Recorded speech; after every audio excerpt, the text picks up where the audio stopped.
InsyaAllah tuan-puan, mungkin kita boleh kita dah boleh on.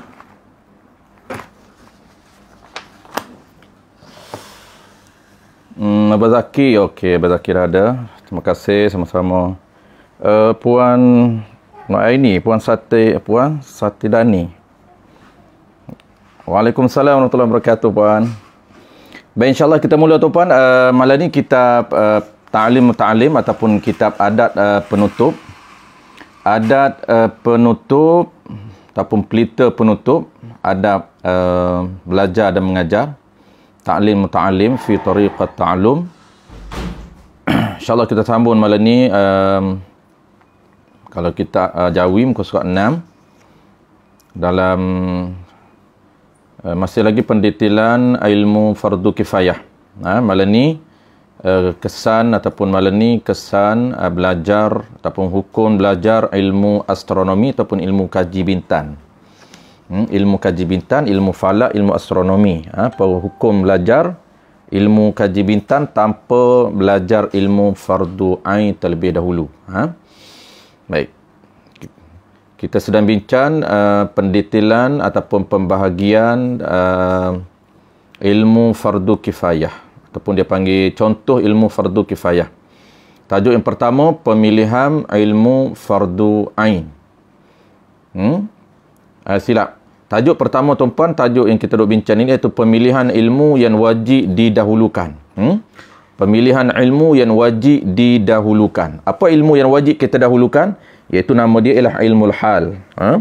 Ilmu hal ini merujuk kepada ilmu fardu ain. Ilmu hal iaitu ilmu yang sentiasa diperlukan setiap waktu. Ilmu yang sentiasa diperlukan. Orang panggil ilmu yang menjadi keperluan asas kita, diperlukan setiap waktu. Nak solat, nak ambil wudu, nak istinja, nak basuh kecil, nak basuh berak. Itu dipanggil ilmu yang diperlukan setiap ketika, setiap saat. Dipanggil ilmu hal. Dan contoh yang kedua, tuan-puan, malam ni kita akan sambung contoh fardu kifayah. Ilmu yang diperlukan pada waktu-waktu tertentu sahaja. Jadi itu ilmu fardu kifayah. Jadi yang wajib kita dahulukan ialah ilmu hal ataupun ilmu fardu ain, iaitu ada 3 bidang ilmu. Usuluddin kita dah belajar, ilmu kedua fiqh, yang ketiga tasawuf. Kemudian masuk ilmu yang kedua iaitu ilmu fardu kifayah. Contoh malam ni kita akan sebut dalam kitab kita ini contoh belajar ilmu astronomi ataupun ilmu falak, ilmu kaji bintang. Baik, kita mula dulu, tuan-puan. Bismillahirrahmanirrahim. Alhamdulillahilladzi arsala rasulahu bil huda wa dinil haqq lidhhirahu 'ala ad-din kullihi walau karihal kafirun. Asyhadu an la ilaha illallah wahdahu la syarika lah wa asyhadu anna Muhammadan 'abduhu wa rasuluh. Salawatullahi wa salamuhu 'ala hadzal nabiyyil karim wa imamil muttaqin wa qaidid du'akil mujahidin wa 'ala alihi wa ashabihi ajma'in. Allahumma 'allimna ma jahilna wanfa'na bima 'allamtana waj'alna minal mukhlisin. Wa sallallahu ala sayyidina Muhammadin wa ala alihi wa baraka wa sallam. Walhamdulillahi rabbil alamin, amma ba'd. InsyaAllah, tuan-puan, seperti mana kita maklum, kita akan sambung kitab Muta'allin fi tariqat ta'allum ataupun disebut sebagai kitab pelita penutup ataupun seni dan adab menuntut ilmu. Musannif ataupun pengarang kitab kita ini mengajar ataupun merumuskan kepada kita beberapa adab di dalam kita mencari ataupun menuntut ilmu yang perlu kita follow. Kalau kita skip adab ini, tuan-puan, menyebabkan kita tidak akan mendapat ilmu yang bermanfaat. Kita tidak akan dapat ilmu yang bermanfaat. Nak ilmu yang boleh nak ilmu yang bermanfaat ataupun ilmu yang ada kegunaan untuk diri kita, untuk orang lain, pastikan kita ikut peraturan ataupun adab-adab yang telah digariskan oleh para ulama di dalam mencari ilmu. Adab yang pertama kita, tuan-puan, masih lagi dalam adab yang pertama, iaitu ilmu yang perlu kita dahulukan ataupun ilmu yang menjadi keperluan kepada setiap orang mukallaf yang mesti, yang wajib didahulukan sebelum kita belajar ilmu lain, iaitu ilmu hal. 3 bidang ilmu. Ini struktur yang penting, foundation yang penting. Kita nak mantap kepahaman agama kita, tuan-puan, mesti kita bina struktur yang mantap, struktur yang betul, sekiranya kita skip, kita tidak bina struktur ini, menyebabkan kepahaman kita dalam agama akan berlaku ketimpangan dan kecacatan dan ketidakjelasan yang sangat-sangat nyata di dalam agama kita. Baik, kita akan sambung pada malam ini tuan-puan, muka surat 6, iaitu sambungan ilmu fardu kifayah, contoh ilmu fardu kifayah. Malam ni sambung hukum belajar ilmu kaji bintang. Kata sebagian ulama, sambung kat situ. Qala al-musannif rahimahullahu subhanahu wa ta'ala.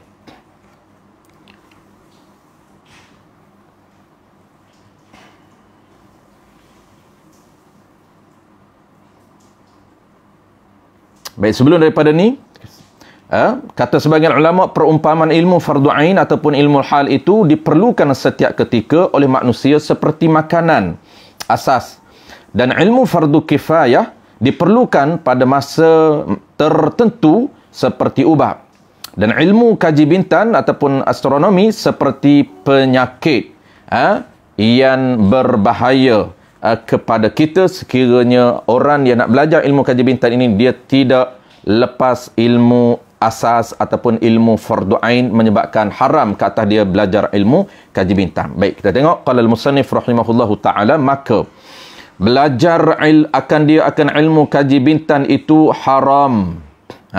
Menuntut ilmu kaji bintang itu haram. Kenapa haram?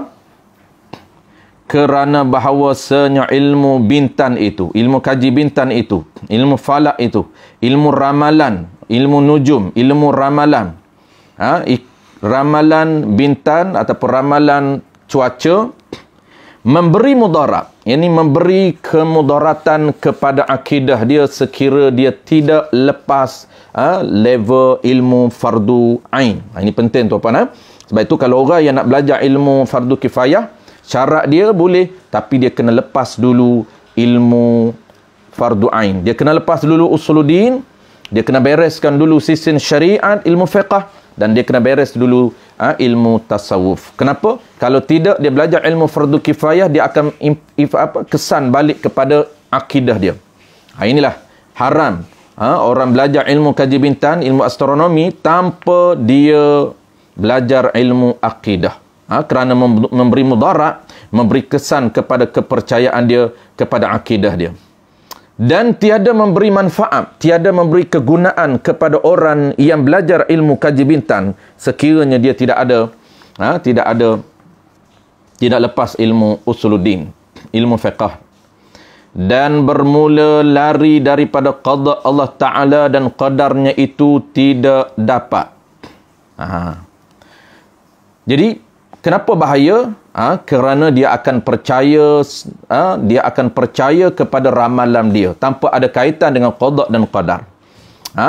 Kalau orang yang settle tuan-puan, orang yang dah settle ilmu usuluddin, dia belajar tentang qada dan qadar, dia tahu rukun iman yang keenam, percaya kepada qada dan qadar. Dia tahu tentang usaha dan ikhtiar, maka tidak menjadi isu untuk dia belajar ilmu fardu kifayah tentang ramalan cuaca, tentang ramalan bintang, ramalan bulan. Apabila dia baca tuan-puan, dia ramal, dia tahu bulan ini membawa kecelakaan, dia ramal bulan depan ini bulan yang akan membawa binasa kepada rezeki. Jadi inilah ramalan-ramalan yang menyebabkan mudarat kepada sistem akidah dia. Kenapa? Kerana dia tak lepas ilmu usuluddin, menyebabkan dia percaya kepada apa yang dia belajar, percaya kepada ramalan semata-mata tanpa ada keterikatan dengan qada dan qadar. Sedangkan kita tahu kalaulah dia lepas qada dan qadar tidak menjadi isu, kerana dia tahu qada itu adalah ketentuan, perancangan Allah Subhanahu wa taala di azali lagi, dan juga qadar itu dipanggil ta'alluq qudrah. Qadar itu ialah pelaksanaan Allah Subhanahu wa taala menepati dengan perancangan ataupun selari dan selaras dengan perancangan Allah di azali. Cuma ramalan itu hanyalah sekadar ramalan sahaja, tetapi ada keterikatan dan segala-galanya berlaku berdasarkan kepada qada Allah, berdasarkan kepada qadar Allah, bukan berdasarkan ramalan kaji bintang. Itu kalaulah dia ada ilmu usuluddin, tidak menjadi isu. Jadi kata haram ini kenapa haram? Kerana dia akan percaya bulat-bulatnya, percaya 100% kepada ramalan mereka ataupun ramalan kaji bintang.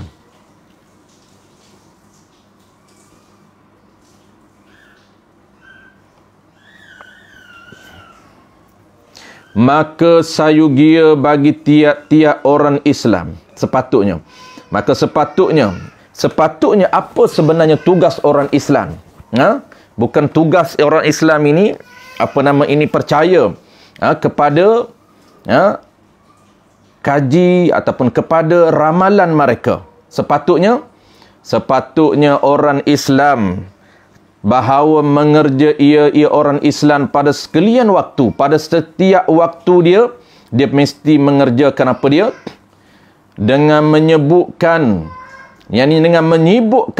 diri mereka, menyebutkan Allah Ta'ala, ini menyebutkan diri mereka dengan berzikir, ingat kepada Allah Subhanahu Wa Ta'ala.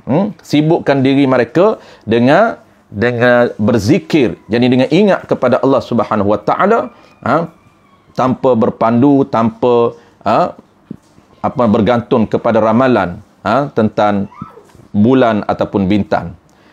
Dan sepatutnya umat Islam ataupun orang Islam sibukkan diri dengan berdoa dan tadarru' dan merendah diri dan membaca Quran dan sedekah. Ini sepatutnya aktiviti ataupun kerja orang Islam ini, sibukkan diri mereka dengan apa? Dengan memperbanyakkan ingat kepada Allah, dengan sibukkan diri mereka zikir kepada Allah dalam pelbagai bentuk.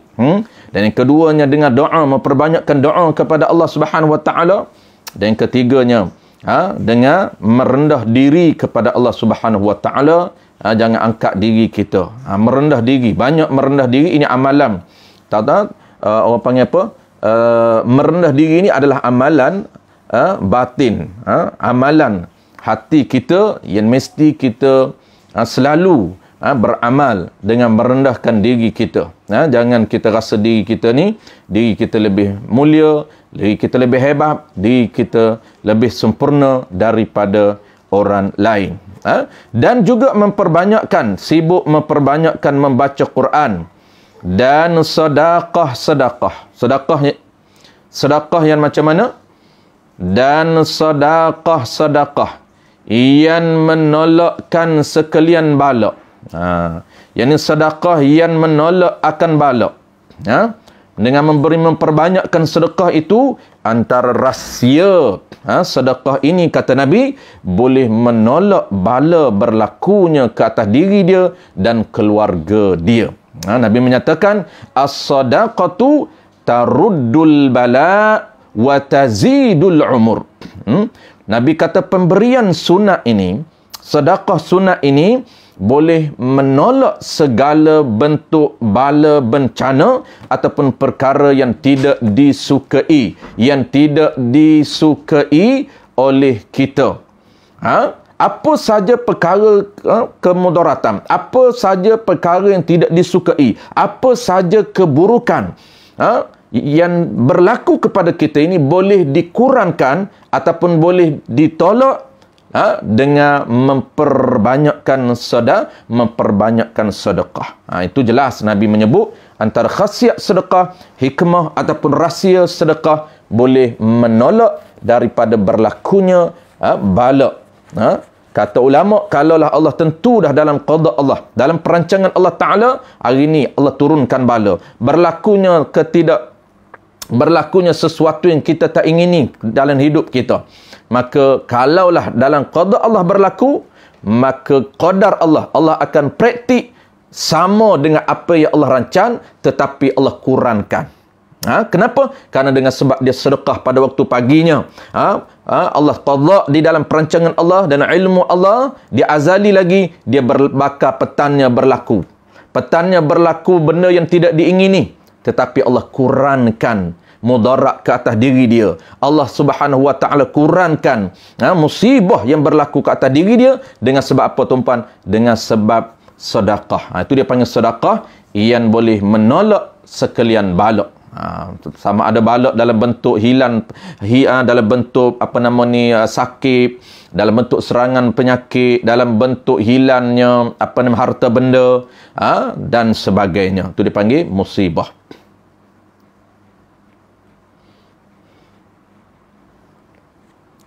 Dan memohon ia orang Islam itu akan Allah Ta'ala akan maaf, ini akan pengampunan. Kena perbanyakkan doa daripada Allah Subhanahu Wa Ta'ala. Kita kena sibukkan diri kita bukan dengan ramalan, tetapi kita kena sibukkan diri kita dengan memohon kepada Allah, berdoa kepada Allah Subhanahu Wa Ta'ala akan keampunan, yakni kemaafan, akan pengampunan yang terlepas daripada segala kejahatan. Dan afiah pada dunia dan akhirat. Dan kita kena minta Allah Ta'ala, berdoa dengan Allah Ta'ala, kita memohon dengan Allah Ta'ala supaya Allah Ta'ala bagi kepada kita afiah di dunia dan juga afiah di akhirat. Afiah di dunia dan juga afiah di akhirat. Afiah ni apa dia tuan-puan? Biasa kita dengar, biasa kita guna sehat wal afiah. Dia beza tuan-puan, sehat lain, afiat lain. Sehat ini maknanya sembuh daripada penyakit. Sembuh daripada demam, sembuh daripada sakit, tu kita panggil alhamdulillah saya sehat. Afiah ini apa makna afiah? Afiah ini maksud dianya, dia sebut di sini afiah tu, dia kata minta kita afiah pada dunia dan juga afiah pada akhirat. Afiah bukan saja dunia, tetapi kita nak juga afiah di akhirat. Supaya Allah Ta'ala memelihara akan umat Islam, akan orang Islam daripada bala dan segala kebinasaan. Segala kebinasaan. Jadi afiah ini daripada awal lagi kita tidak diserang oleh sebaran bentuk penyakit. Kita tak sakit dari awal, tu dia panggil daripada afiah.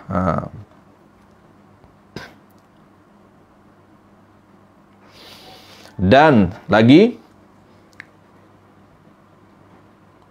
supaya dia ada supaya memelihara akan orang Islam oleh Allah Ta'ala daripada bala dan daripada penyakit-penyakit. Ini doa, perbanyakkan doa.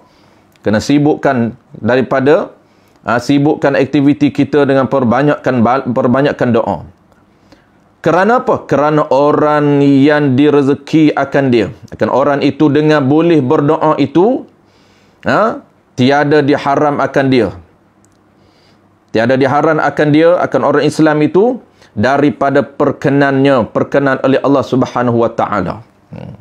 Sesungguhnya bala itu telah ditakdir akan dia, akan bala itu, serta tidak mesti kenanya, tetapi memudah akan dia, akan seorang itu oleh Allah Ta'ala atasnya.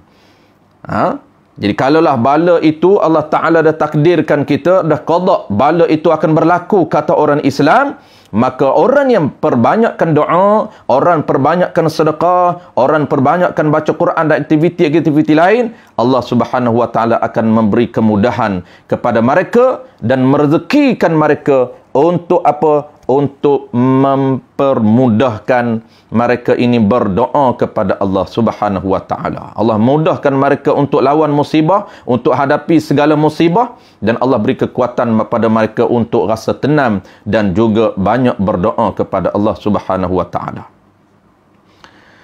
Tetapi memudah akan dia, akan seseorang itu oleh Allah Ta'ala atasnya atas menghadapi bala yang ditakdirkan oleh Allah Ta'ala. Dan merezeki ia Allah akan seorang itu dengan sabar. Nah, inilah orang yang banyak berdoa walaupun Allah takdirkan dia musibah turun.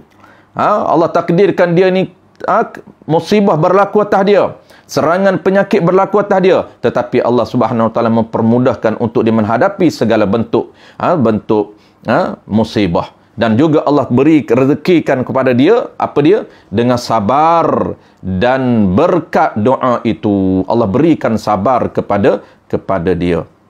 Melainkan apabila belajar ia. Baik, melainkan ini boleh belajar ilmu astronomi dan ilmu falak. Boleh belajar ni sekiranya ada manfaat untuk agama. Dia dah belajar ilmu usuluddin, dia belajar ilmu fiqh, dia dah belajar ilmu tasawuf, dan boleh dia belajar ilmu astronomi ni, ilmu falak ini sekiranya ada kegunaan untuk agama dia. Melainkan apabila belajar ia seseorang itu akan ilmu bintang itu, qadar perkara yang boleh mengetahui dengan dia dengan ilmu kaji bintang itu akan kiblah. Dia belajar ilmu falak untuk membolehkan dia mencari arah kiblat. Ini boleh dia belajar ilmu falak, tidak haram. Bahkan ada pahala. Dia belajar ilmu falak, dia belajar ilmu astronomi ataupun dia belajar ilmu kaji bintang. Kenapa? Kerana niat dia ataupun dia nak ilmu itu untuk benefit ataupun untuk manfaat kepada agama. Mana contoh manfaat kepada agama? Ilmu falak yang dia belajar menyebabkan dia boleh mencari arah kiblat. Inilah yang disebut contoh belajar ilmu fardu kifayah yang dapat pahala. Jadi syarat orang yang nak belajar ilmu fardu kifayah untuk dapat pahala fardu kifayah, syarat dia pertama kita dah sebut sebelum daripada ni, mesti dia lepas ataupun mesti dia selesaikan dulu tanggungjawab dia belajar ilmu hal ataupun ilmu fardu ain. Untuk mendapatkan pahala fardu kifayah bukan mudah. Tuan-puan, kalau tinggal fardu ain, terus belajar fardu kifayah, maka tidak akan dapat pahala fardu kifayah. Kenapa tuan-puan? Kerana syarat yang telah ditetapkan oleh para ulama untuk mendapat kelebihan pahala fardu kifayah, mesti dia kena bereskan, mesti dia kena settlekan ilmu hal yang ditaklif, yang diwajibkan ke atas diri dia dengan Allah Subhanahu Wa Taala. Mudah bahasanya tuan-puan, kena belajar fiqh dulu, kena belajar usuluddin, kena belajar fiqh, kena belajar tasawuf, kemudian terus belajar fardu kifayah. Terus kita belajar ilmu akaunnya, ilmu engineeringnya, ilmu ekonominya, ilmu falaknya, ilmu astronomi, dan segala bidang ilmu-ilmu lain sangat luas. Ilmu fardu kifayah yang sangat luas. Settlekan dulu tanggungjawab, panggil apa, ilmu asas yang menjadi structure, yang menjadi asas kepada kita, kepada agama kita tuan-puan. Settlekan dulu, barulah dapat ilmu, dapat pahala fardu kifayah. Baik.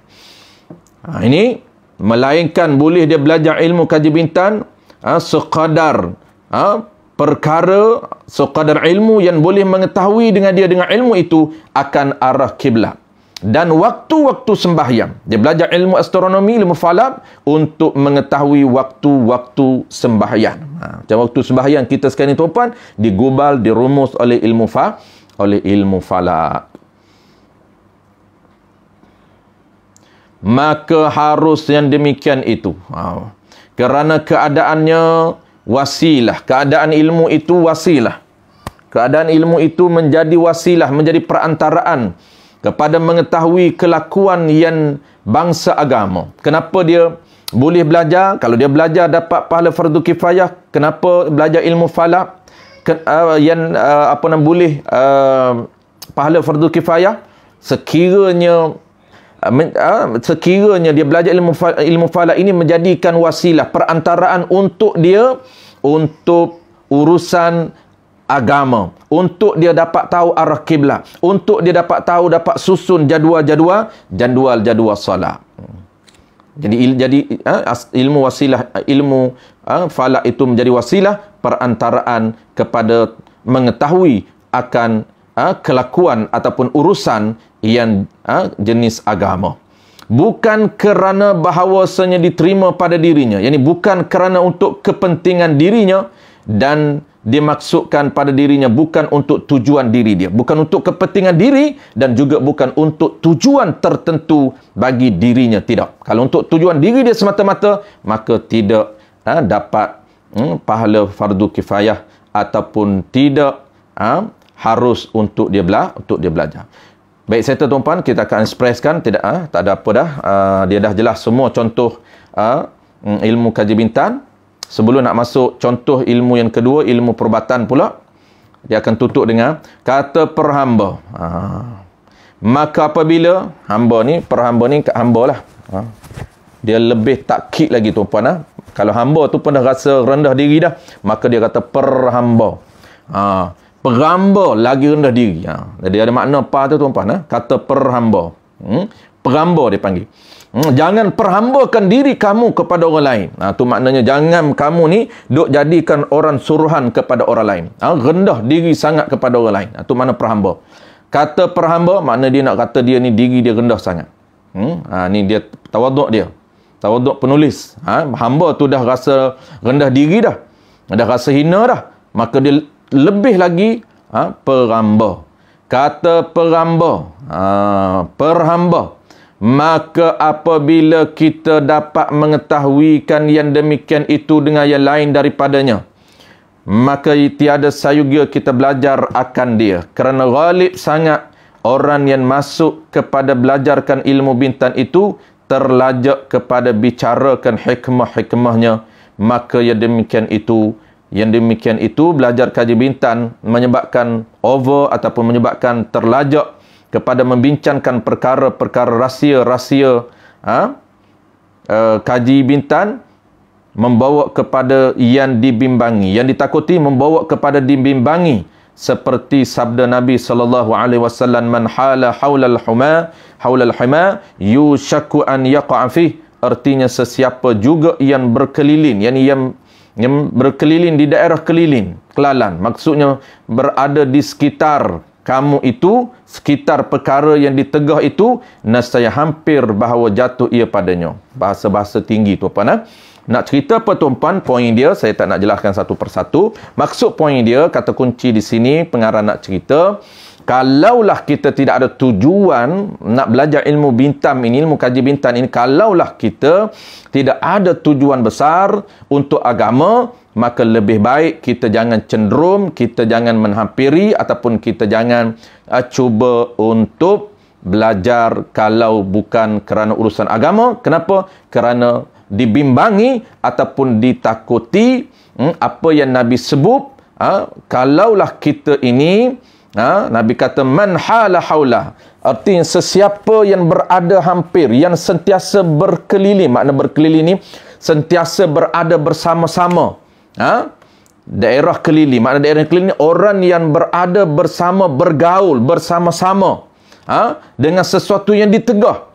Benda yang ditegah itu jangan kita hampir. Benda yang dilarang itu jangan kita hampir, jangan kita berada di sekitar walaupun kita tak buat. Ini kata Nabi. Kenapa? Kerana boleh menyebabkan kita orang yang berada hampir dengan perkara yang dicegah, selalu berada bersama-sama hampir dengan perkara yang dilarang, menyebabkan mereka ini mungkin berisiko melakukan perkara tersebut. Baik, settle tu puan. Kita ada sedikit masa lagi, kita baca sikit lagi.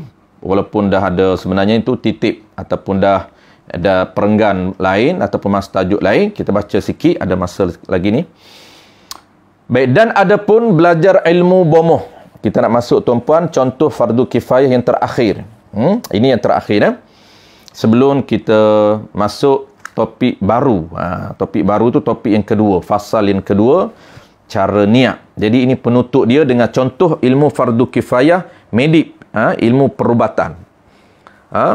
Jadi inilah ramai orang belajar tuan-puan ilmu fardu kifayah ini, ilmu perubatan, ilmu engineering, ilmu accounting dan sebagainya, itu ilmu fardu kifayah. Boleh belajar, tetapi ulama dah jelaskan, pastikan settle ilmu fardu ain. Bukan salah fardu kifayah. Ni dia nak contoh senarai ilmu fardu kifayah. Fardu kifayah ni tuan-puan akan dapat pahala fardu kifayah, cuma mesti ikut dia punya syarat dia. Syarat apa? Syarat mesti lepas dulu ilmu hal. Mesti settle dulu ilmu hal. Begitu juga orang nak belajar ilmu medik, nutrition ataupun medik ilmu perubatan. Boleh belajar ilmu perubatan, bahkan dapat pahala fardu kifayah. Dalam satu qaryah, dalam satu qaryah ini ada seorang belajar ilmu perubatan, maka gugur kata orang lain. Tak diwajibkan setiap orang di dalam kampung kita ini belajar ilmu perubatan. Tetapi seorang dalam Korea ni, dalam contohlah satu Korea kita ni ribuan orang, seorang saja ada doktor ataupun belajar ilmu doktor, tak mestinya dia sampai degree. Contoh dia ada ilmu perubatan walaupun tak dapat degree unformal, dia ada ilmu perubatan, maka gugur ke atas orang lain. Tetapi perlu dia ingat, untuk dapat pahala fardu kifayah itu menggugurkan orang lain, mesti dia kena ikut terma dia, mesti kena ikut syarat. Apa syarat dia? Mesti kena lepas ilmu usuluddin. Mesti doktor ini doktor yang lepas ilmu usuluddin, doktor yang lepas syariat, maksudnya fiqh dia dah khatam, mesti doktor yang tasawufnya dah khatam, barulah dia dapat fardu kifayah. Kalau doktor usuluddin tak berkecipun ataupun dia tak belajar, tak sempat belajar ilmu usuluddin, dia tak sempat belajar ilmu fiqh, dengan tayamunya terabur, wuduknya terabur, tayamunya terabur, tuan-puan, semayannya tak berapa cekap, menyebabkan tuan-puan dia tidak boleh untuk dapat pahala fardu kifayah. Baik, teruskan. Dan ada pun belajar ilmu bomoh yang boleh mengetahui dengan bomoh itu akan kelakuan, akan keadaan tubuh badan, daripada sakarnya dan sakitnya, daripada sakar dan sakit. Sakar ni asal mabuk, maksudnya sakit lah. Dan sakitnya, maka iaitu harus boleh belajar ilmu perubatan. Dia panggil bomoh lah. Perubatan ni ada dua. Tuan-tuan panggil terjemuh lah ni, dia terjemuh. Tabib. Dia terjemuh daripada kitab Arab, iaitu dia panggil tib, tibun, ilmu tibbi dia panggil, iaitu ilajil jismi, untuk merawat badan. Adapun ilmu perubatan tu, bomoh tu dengan makna perubatan. Kalau tib baladi ni tuan-puan, dia panggil bomoh kampung. Orang Arab panggil tib baladi, dia panggil bomoh kampung.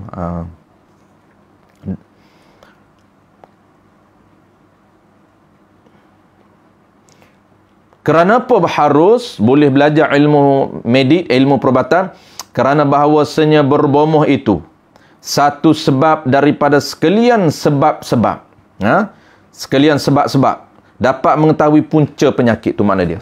Satu sebab, satu punca, satu sebab daripada beberapa sebab. Sebab apa? Salah satunya sebab kita boleh dapat tahu punca penyakit kita. Nak tahu punca penyakit, setiap sakit ni tuan-puan dia ada punca dia, dan dia ada cara rawatan dia.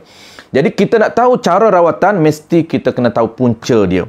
Jadi nak tahu punca dan nak tahu jenis cara nak merawat, mesti kita belajar ilmu perubatan.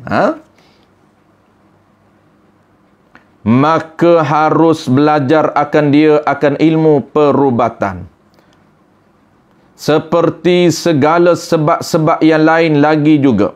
Kerana bahawasanya Nabi Muhammad sallallahu alaihi wasallam pun berubat juga. Dan lagi dihikayatkan daripada imam kita Asy-Syafi'i rahimahullahu taala, bahawasanya berkata ia Imam Syafi'i, al-ilmu ilmani, ilmul fiqhi lil adyani wa ilmu tibbi lil abdani wa ma wara'a dhalika bulghatu majlisi. Artinya bermula jenis ilmu itu dua sahaja. Kata Imam Syafi'i, ilmu ini terbahagi kepada dua jenis. Satunya ilmu fiqh. Tujuan ilmu fiqh ini untuk memperbaiki kualiti urusan agama, kualiti amalan di dalam agama. Kedua, ilmu bomoh. Ilmu bomoh pula, ilmu bomoh ini ilmu perubatan tu pernah dia terjemah bomoh, masuk perubatan. Ilmu perubatan ini untuk memperbaiki kualiti tahap kualiti kesihatan tubuh badan. Jadi perlu kedua-dua ni. Ilmu fiqh untuk cek, untuk pantau tahap prestasi amalan kita setiap hari. Saya ulang sekali lagi, kata Al-Imam Syafi'i, ilmu ni, asas ini ada dua jenis. Pertamanya ilmu fiqh. Apa tujuan ilmu fiqh? Perlu kita kena cari ilmu fiqh untuk pantau, untuk kita nak tahu tahap amalan setiap hari. Amalan apa? Amalan agama. Amalan dalam agama kita setiap hari kita nak tahu tahap dia, tahap cantik ke tidak, bagus ke tidak, tahap terbaik ataupun tidak, prestasi agama kita, prestasi amalan solat kita, prestasi amalan taharah kita, prestasi amalan bersuci kita, prestasi amalan sedekah kita. Kita nak tahu tahap mana prestasi amalan, baik ataupun buruk, sehat ataupun tidak, maka kita perlu kepada ilmu fiqh. Dan ilmu perubatan juga untuk kita pantau. Untuk kita pantau apa? Untuk kita pantau tahap kesihatan badan kita. Kesihatan roh sehat dan juga kesihatan badan sehat. Jadi Islam ini dia ambil kira dua-dua, tuan-puan. Islam ambil kira faktor ataupun Islam ambil kira kesihatan badan. Sebab tu Nabi ini, tuan-puan, dia dipanggil doktor, tabib. Nabi ini dipanggil doktor jasmani dan rohani. Nabi dia alim, Nabi dia pakar agama, dan Nabi juga dia pakar di dalam bidang perubatan, ataupun Nabi dia kenal jasmani, unsur-unsur jasmani. Sebab tu, tuan-puan, kalau nak tahu kepakaran Nabi, kita bacalah bagaimana buku-buku yang dibuat oleh buku-buku yang ditulis oleh yang ada orang-orang yang ada background dalam bidang perubatan. Bagaimana dia menceritakan amalan Nabi. Maksud dia bukan amalan sunnah semata-mata, tetapi bagaimana gaya hidup Nabi, gaya tidur Nabi, gaya makan Nabi, bagaimana cara minum Nabi. Semuanya ada rahsia dari segi kesihatan. Tengok Nabi mula bangkit tidur, apa yang Nabi buat? Nabi minum air. Bila Nabi minum air? Belum subuh, selepas subuh. Dan Nabi akan ambil makan pagi macam mana? Nabi ambil lunch macam mana? Nabi minum petang macam mana? Malam adakah Nabi makan? Apa Nabi makan malam? Semuanya, tuan-puan, diambil kira. Sebab Nabi ini dia tahu keperluan badan dia. Dia tahu keperluan badan dia, dia tahu kehendak badan dia. Maksudnya apa yang diperlukan oleh badan, Nabi akan bagi mengikut keperluan badan, bukan ikut tengkok kita, sedak kita. Macam kita ni, tuan-tuan, semua kita bedal. Bahaya tak bahaya semua kita bedah. Bukan kita kira apa prioriti badan kita perlu. Badan kita perlu ni keperluan apa? Keperluan asas dia air, pastikan cukup. Yang kedua, apa lagi? Yang keduanya, buah-buahan dan sayur-sayuran pastikan cukup. Dia micronutrients, makro, vitamin, multimineral, semuanya itu bahasa-bahasa saintis itu, tapi Nabi praktik. Nabi dah buat. Itu dia panggil apa? Dia panggil Nabi ini seorang doktor dari segi jasmani. Wa ilmu tibbi lil abdani wa ma wara'a zalika bulghatu majlis. Dan keduanya, ilmu perubatan itu untuk memperbaiki tubuh badan, untuk memperbaiki tahap kesihatan tubuh badan, dan yang lain, lain daripadanya itu, ilmu lain daripada dua ini, termasuk ilmu pelengkap, perhiasan majlis juga, pelengkap kepada ilmu. Tu maksudnya perhiasan majlis itu, maksudnya ilmu-ilmu lain dia hanya menjadi pelengkap. Dan ada pun mentafsirkan mahiyah ilmu, tujuan ilmu dan hakikatnya itu, maka iaitu sesuatu sifat yang nyatalah. Ni nak masuk tajuk mana? Tajuk baru, tuan-puan. Dia nak cerita tentang hakikat ilmu, mahiyah ilmu. Dia panggil majallal ilmi, sumber ilmu.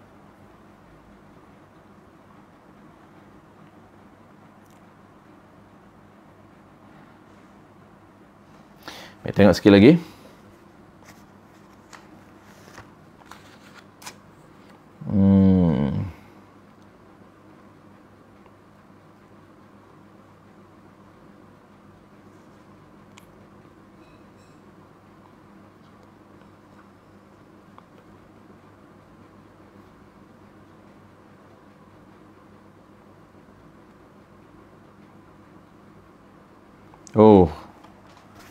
Penutup ni dia tutup balik dengan ilmu fiqh balik. Tutup balik dengan ilmu fiqh.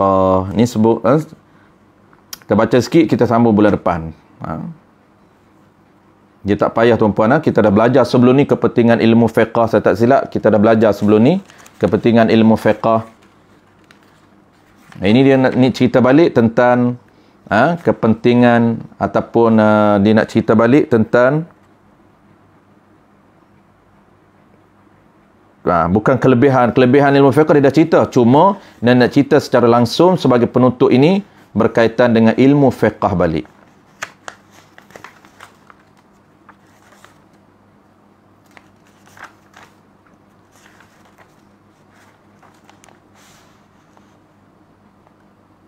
Sebelum ni kita bincang tuan-puan, sebelum ni kita bincang lebih kurang 5 kepentingan ilmu fiqh. Kita dah bincang. Yang penutup ni dia bukan nak cerita balik kepentingan ilmu fiqh, tetapi dia sebagai penutup dia nak cerita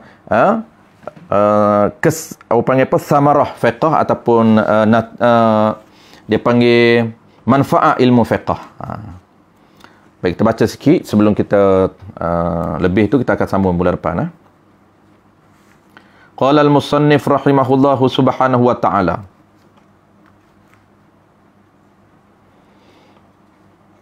Dan ada pun mentafsirkan mahiyah ilmu. Mahiyah ni tujuan ilmu.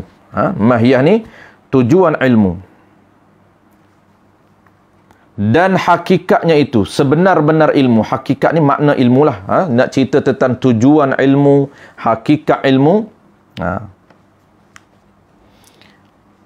Maka iaitu diri ilmu ataupun hakikat ilmu tu sesuatu sifat yang terang, yang nyata. Jadi diri ilmu itu suatu benda yang jelas dan teramlah dengan dia, dengan sifat ilmu itu bagi orang yang mempunyainya, punya ilmu itu oleh perkara-perkara yang disebutkan. Ini dia nak cerita tentang diri ilmu, tentang hakikat ilmu ataupun diri ilmu. Hakikat tu merujuk kepada diri ilmu.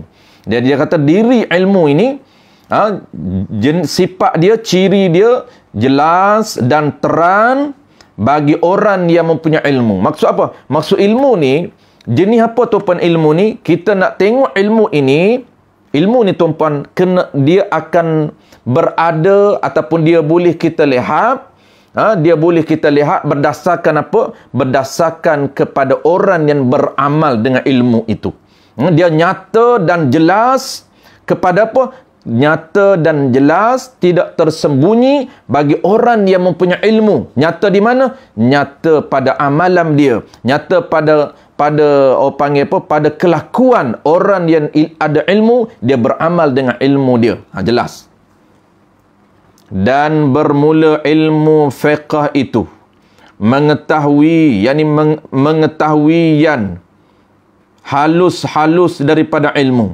Jadi ilmu fiqh dia nak cerita balik penutup. Ilmu fiqh ini dia kata ilmu yang kita boleh memahami secara detail, berkaitan dengan sesuatu ilmu. Berkata Abu Hanifah, bermula ilmu fiqh itu mengetahui seseorang akan perkara yang hasil, perkara yang berlaku baginya daripada kebajikan. Ini dia nak cerita fiqh minded. Dia nak cerita tuan-puan, ilmu fiqh ini ilmu untuk kita, ilmu sebagai panduan untuk kita hasilkan kebajikan. Ini kita dah sebut di awal dulu tentang kepentingan ilmu fiqh, kemuliaan ilmu fiqh. 5 kepentingan ilmu fiqh kita dah sebut. Ini dia nak buat dia nak rangkumkan sebagai rumusan. Dia sebut kata Imam Abu Hanifah.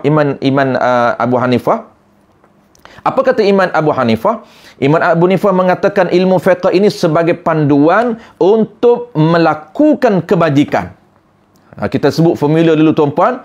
Formula dulu pentingnya ilmu fiqh. Orang tak berapa nak cakna dengan ilmu fiqh. Tak berapa nak ambil berat kepada ilmu fiqh. Tak berapa minat nak belajar ilmu fiqh. Kenapa? Kerana dia tak tahu kepentingan fiqh. Kerana dia tak tahu betapa besarnya kepentingan ilmu fiqh. Betapa besarnya nilai ilmu fiqh. Kenapa? Kerana formula kita pernah sebut dan diulang balik oleh Abu Hanifah ini. Antara kepentingan ilmu fiqh, dia sebagai panduan untuk kita hasilkan pahala. Dia sebagai panduan untuk kita menghasilkan sebaran bentuk kebajikan.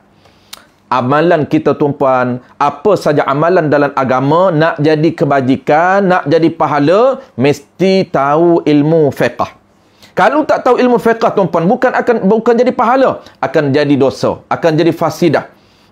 Menyebabkan amalan dalam agama kita, dia tidak akan diterima oleh Allah Ta'ala, akan jadi fasidah. Apapun tuan-puan.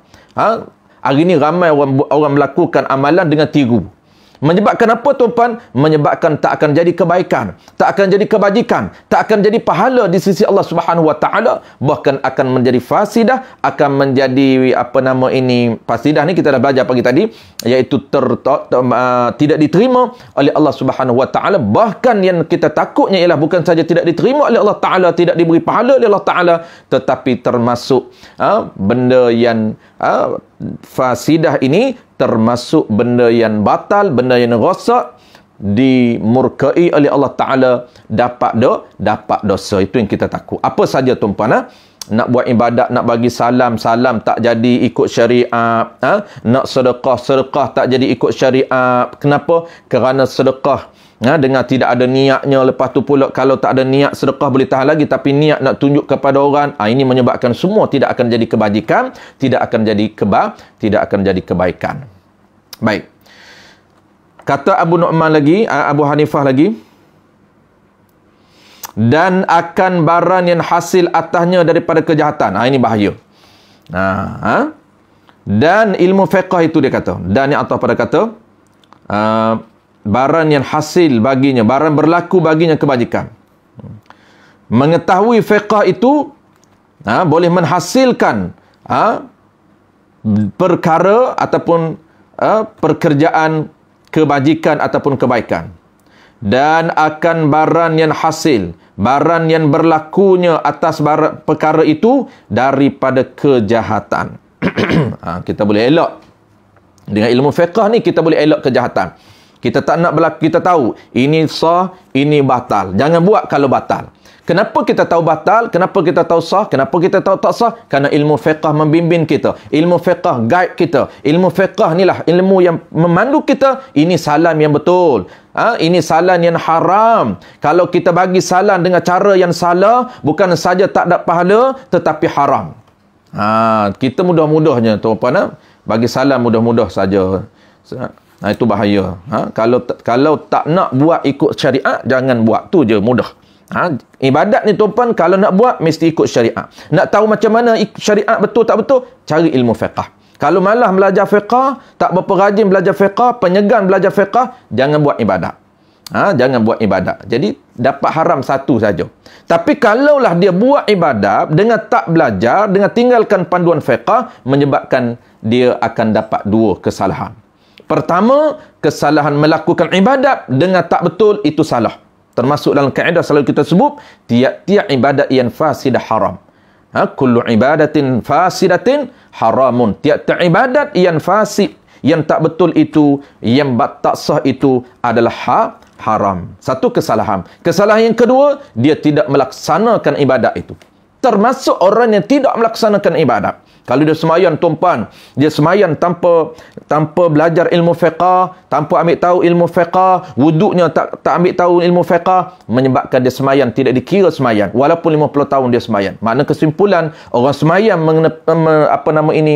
skip ilmu fiqh, orang semayang tidak ambil berat dengan ilmu fiqh tuan-puan, menyebabkan dua kesalahan dia lakukan. Kesalahan pertama, dia melakukan ibadat yang tak betul, ibadat yang tidak menepati dengan syariat, adalah haram, salah dan juga haram. Yang kedua, dia termasuk orang yang meninggalkan ibadat. Dia kena qada balik. Tapi dia tak qada. Kenapa tak qada? Kerana dia tak tahu bahawa ibadat dia itu ditolak oleh Allah Ta'ala. Ibadat dia itu tidak sah. Ibadat dia itu terbatal. Maka dia tak tahu. Kenapa tak tahu? Kerana ilmu fiqhnya tidak ada.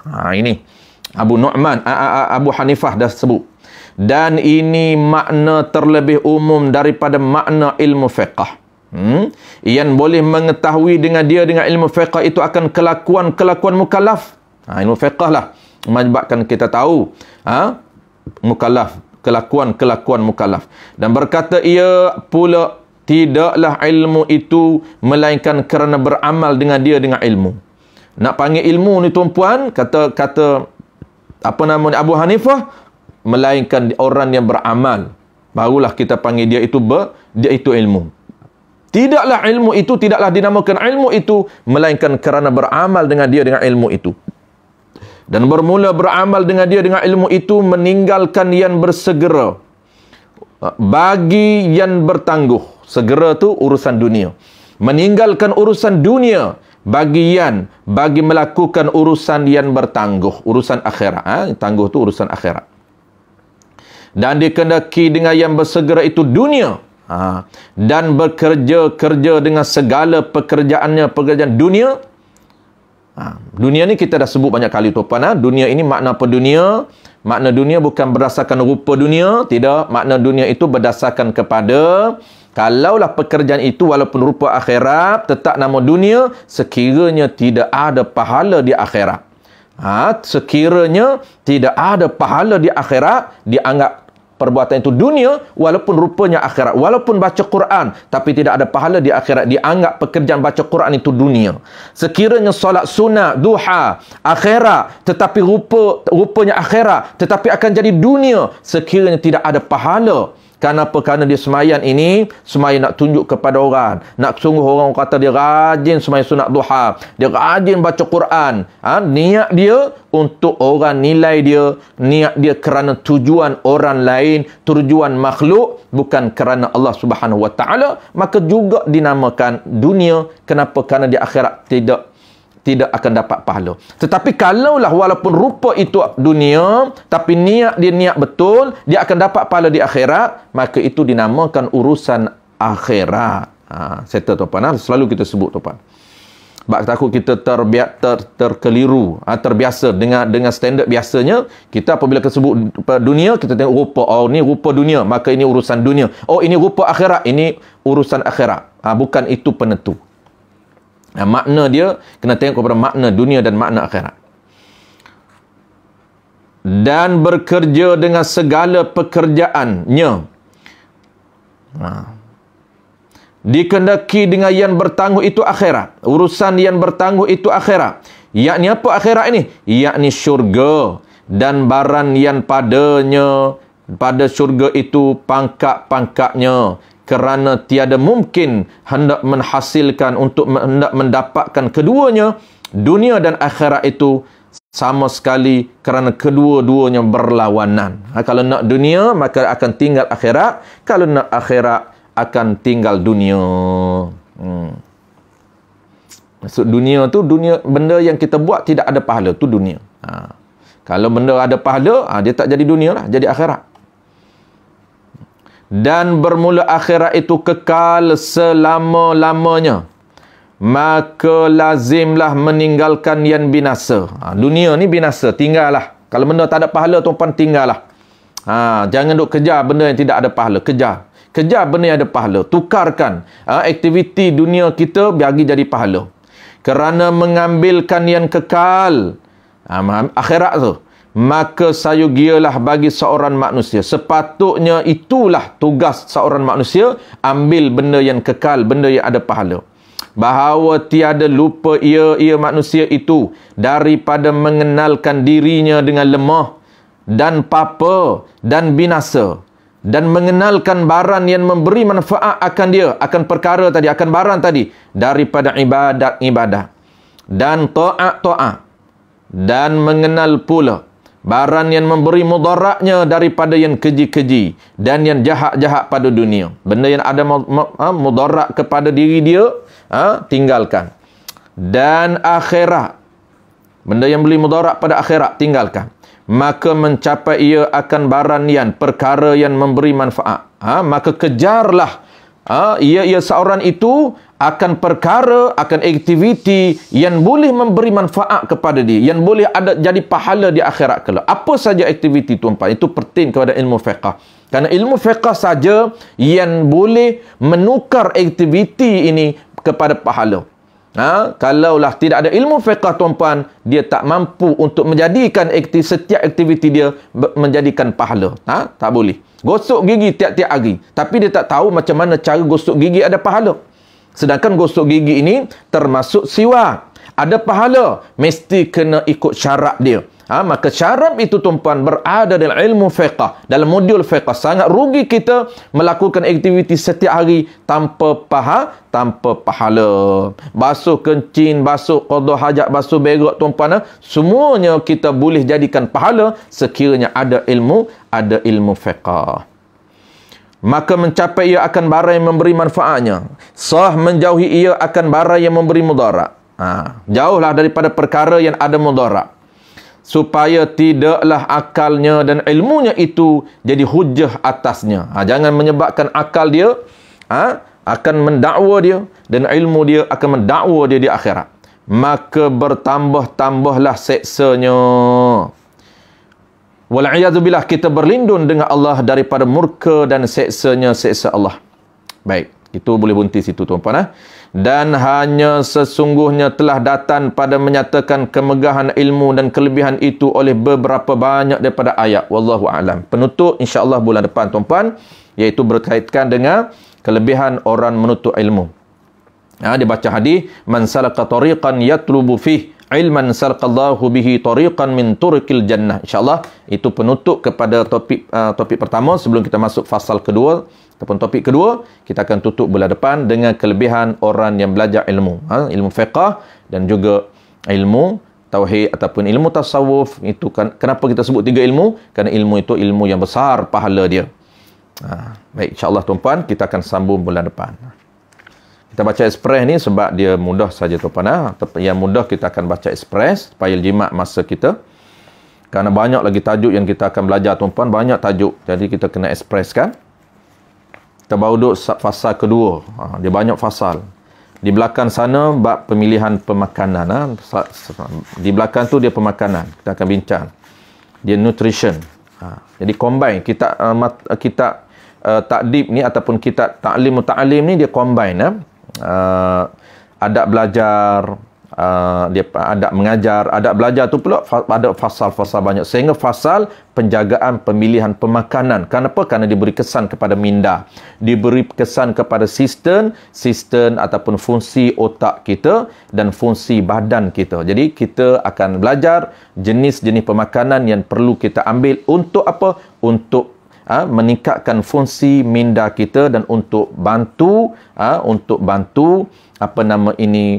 sistem badan kita dan juga sistem saraf kita. Di belakang tu dia akan ajar. Jadi komplit tuan-puan, insya-Allah ilmu Islam komplit. Jadi jangan pelik kalau tok-tok guru kita dulu dia juga pakar dalam ilmu pemakanan. Kita ni pelik tuan-puan. Kenapa pelik? Dia tak tahu bahawa ilmu pemakanan tu ilmu Islam, Tibbin Nabawi tu. Tahu ilmu pemakanan yang baik macam mana, pemakanan yang tak baik macam mana, pemakanan yang perlu kita elak macam mana. Jadi konsep Tibb Nabawi ni ada 2, iaitu konsep rawatan pemulihan dan juga pantan. Ada makanan yang perlu kita elak dan ada makanan yang perlu kita ambil sebagai booster, sebagai penawar untuk kita lengkapkan keperluan nutrition dalam badan kita. Itu sahaja. Dia panggil rawatan Islam tu pun rawatan badan kita secara semula jadi. Dia akan